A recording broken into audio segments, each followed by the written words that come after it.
Good morning, everyone. How are you guys doing? You guys should be seeing this on Wednesday. Weather's getting a little bit better out here. It's not spring yet, but it kind of feels like spring might be on the way. So anyway, this is going to be a pretty quick video. This is something that that I get every once in a while. It's something that I've experienced that I want to put this in the context of answering an email from Donna.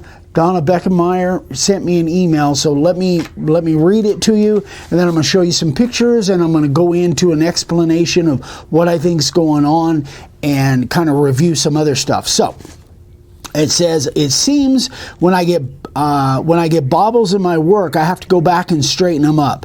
I frequently end up making it worse. The bit will snag on a bit of hard grain and either pull the bit into it or push it out into the opposite direction. Can you do a demo on the best way to attack those blankety blank bobbles?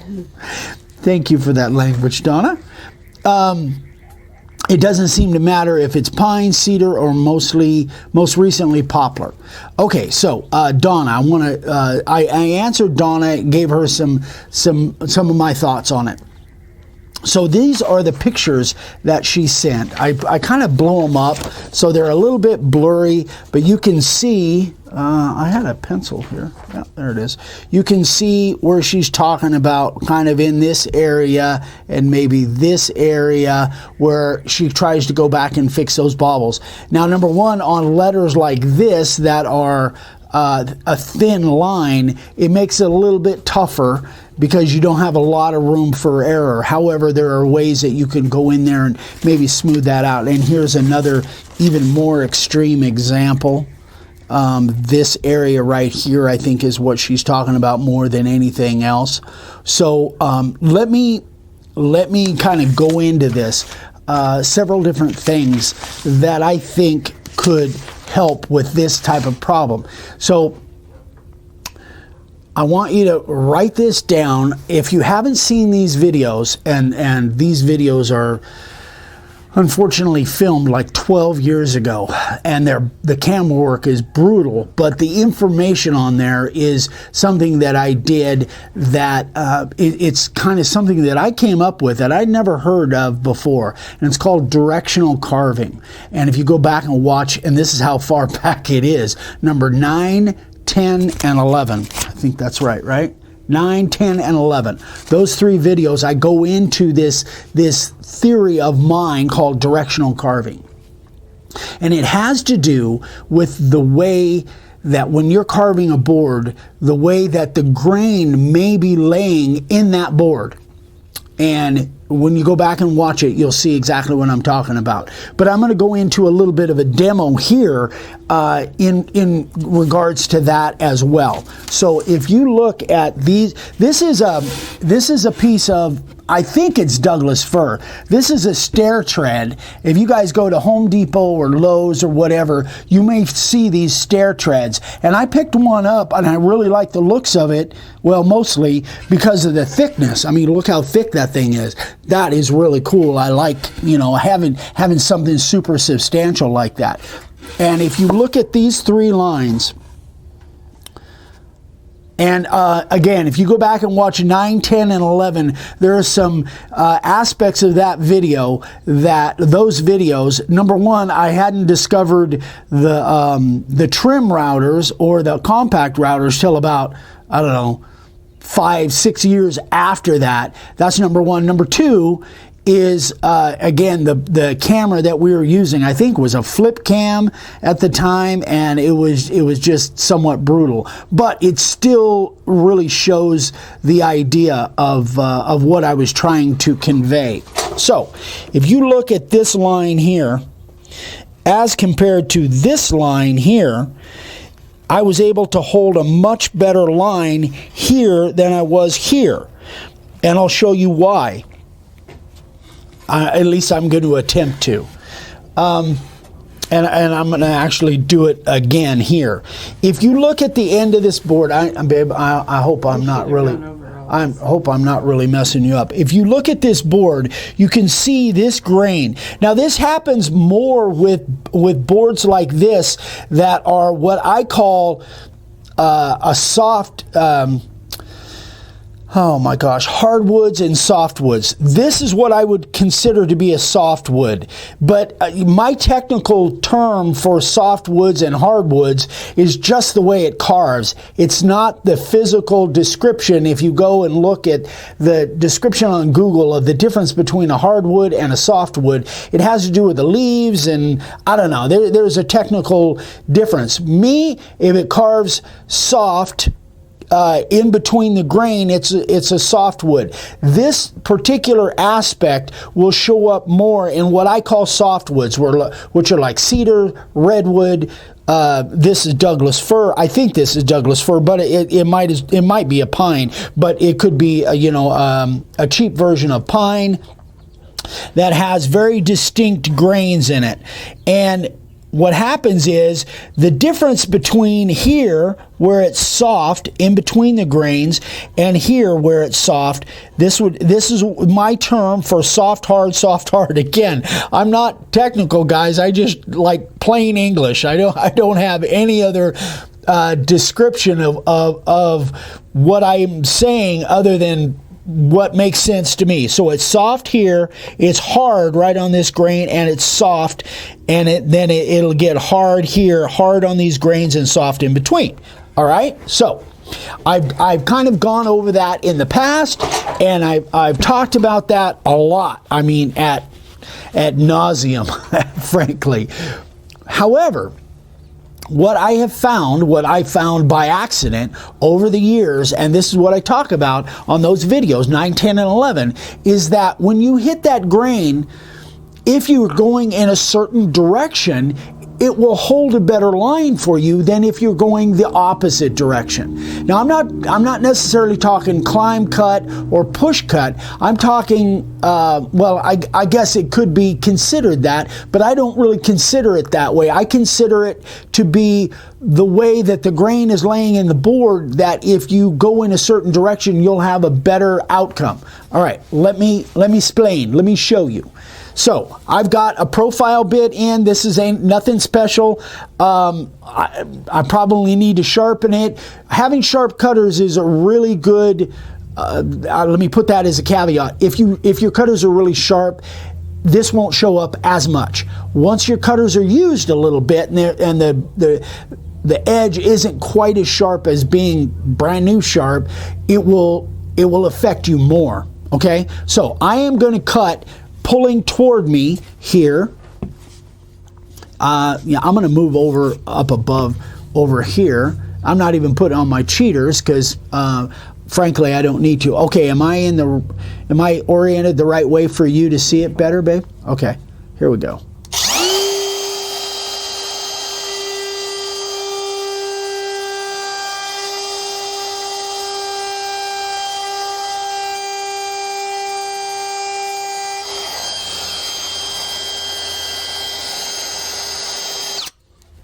So I am not going to speed this up or anything.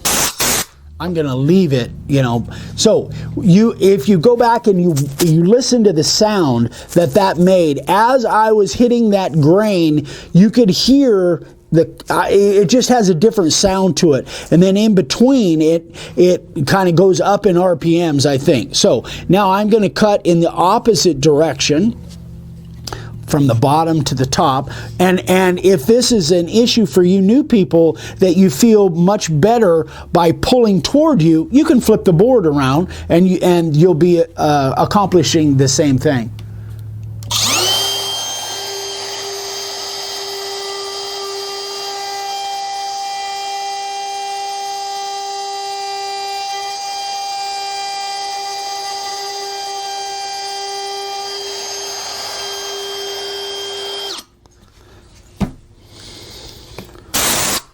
Now, it's not that big of a difference, but I was able to hold a much better line going this direction than I was going this direction. I don't know whether that's really going to show up.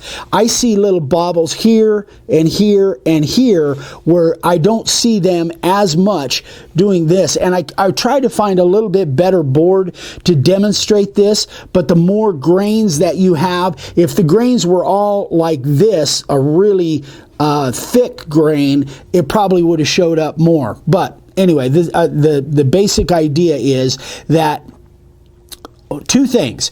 If you are pulling a line and you are having a tough time holding a line going one direction, switch it up. Go the other direction. Okay? It seems that so I'm just gonna shift this a little bit. Where this grain is at the surface, like here, if you are hitting that grain first, while it's at the surface, you're going to have a better chance of keeping that line straight. If you're going this direction where you're coming into that grain and now you have started hitting that grain back here, and then you're coming this direction, you're going to have a tougher time holding that line. Again, and here's the thing too, guys, and I just realized this just in the last few years that I've started carving hardwoods. I've started carving oak and walnut and cherry and woods like that. Like the project that I just did with that lunar, that was a hardwood. I don't even know what it was, but I think it was like it smelled like oak. But hardwoods are denser, they're harder to carve. Mag's out there scratching the concrete. It's harder to carve, but it's consistent. That's what I mean by consistent. The difference between the grain and in between the grain on softwoods is much more what's a word I'm looking for? It's much more different. There goes my plain English again. It's much more of a contrast. That's what I'm looking for. In between the grains, it's soft, and on the grains, it's hard. But with hardwoods, it's hard all the way through. So it's easier to hold a line if you've got good cutters, if they're sharp. It's easier to hold a line if it's all consistent. Yeah, that's basically what I was trying to convey there. So, that is the biggest thing that I told Donna is just reverse her direction. Try and go the other direction. The second thing that you can do is if you're having that issue, back it off. Don't go as deep. I'm going, I don't know how deep this is. It's probably 3/16 to a quarter. I'm just eyeballing it. So the deeper you go, the more wood you're taking, the more that's going to be in effect. If you back it off and go 1/8 of an inch at a time, it won't show up as much. Third thing is, and now this is not something that I recommend for you guys that are carving at home and you're doing customers' projects. This is not something I recommend, and I wouldn't do it. But this is what I have done in the past when I'm carving out on site and I'm sitting there with people watching me waiting for their sign. I would go in. So let me give you an example here. Probably this picture would probably work better. And if you want to see this in real life, you can go watch video number 234, where I was working on that cornucopia. So let's say, for instance, I just finished this sign and I sanded it off and oh man, I got a little bobble, or I didn't, or let's say this was supposed to be connected and it's not.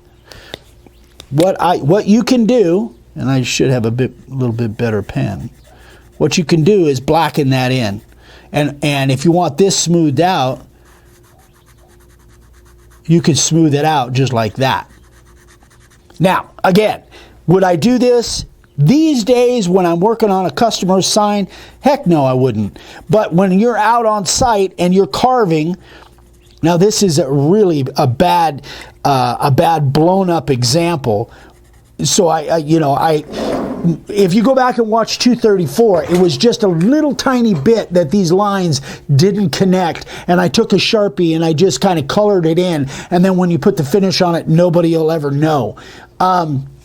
So again, I don't recommend this if you've got all the time in the world and you're making your projects there in your garage, in your shop, and you got all that time. Well, recarve it, fix it, spray it, sand it off, and then it's done right. But if you're out on site, which very few of you do that, but I was out there all the time. I was carving signs on site 3, 4, 5 times a day, and I'd have 10 or 15 signs stacked up. 3, 4, 5 times a week. Oh, I said a day, huh? Yeah, well, it felt like a day. But, and I'd have a bunch of signs stacked up. This would take me a heck of a lot longer. So literally, I did cheat. There were times where I cheated with a Sharpie. I admit it. That's my confession.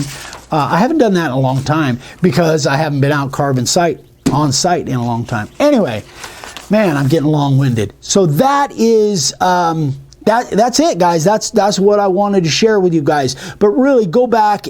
Please have compassion when you watch 9, 10, and 11, and don't scorch me for my lack of. Although I'm not professional now, but it was really brutal to go back and watch those this morning. I really had to fast forward through them. But the information is correct, so that's what really counts. So.